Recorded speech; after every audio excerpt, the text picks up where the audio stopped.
Hej, jeg har arbejdet undersøgende med opgave 2 i vores prøve, og fundet nogle ting med den her trekant. Jeg har indtegnet skæringspunkterne mellem højden, vinkelhalveringslinjen, medianen og midtnormalerne.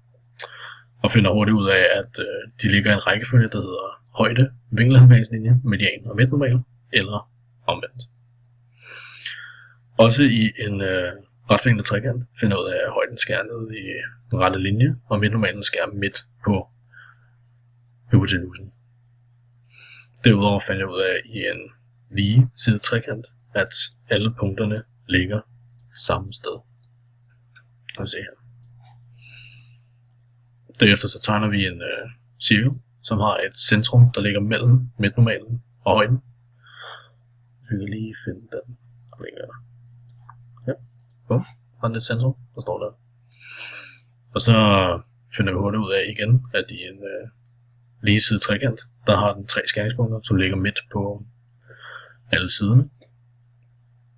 I en retvinklet trekant, der skærer den i højden og midtnormalen, så vi kan få den frem her. Og den skærer den skærer en gang ned i højden. Den burde skære en gang heroppe i midtnormalen, fordi det ikke er helt lige præcis. Og så skærer den en gang her midt på, og en gang her midt på. Så den har alt i alt 4 skæringspunkter. I en trekant, som er både lige sidet og retvinklet. En som er lige benet og retvinklet. Har den der. Hvis den kun er retvinklet, så vil den have et ekstra skæringspunkt op i på hypotenusen. Og i en vilkårlig trekant, der vil den have 6 skæringspunkter.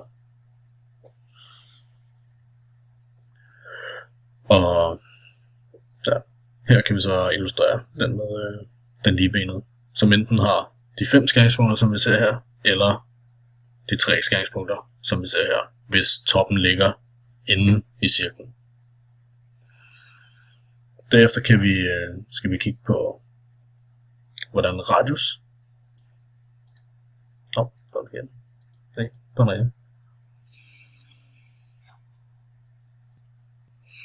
Herefter skal vi prøve at finde nogle sammenhæng mellem radius og trekanten.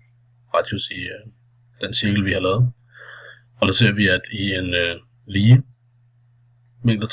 retvinklet trekant, at radius her, den er lige med en fjerdedel af b.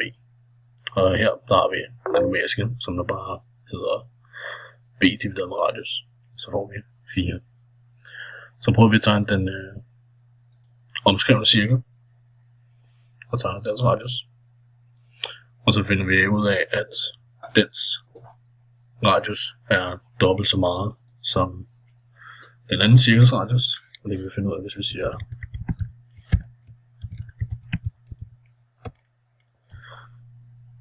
radius op, så giver den halv, så den er dobbelt så stor. Og den forandrer sig ikke, ligegyldigt hvor meget vi hiver i trekanten. Det var det, jeg fandt ud af, da jeg lavede min undersøgelse af trekanten igennem opgaven.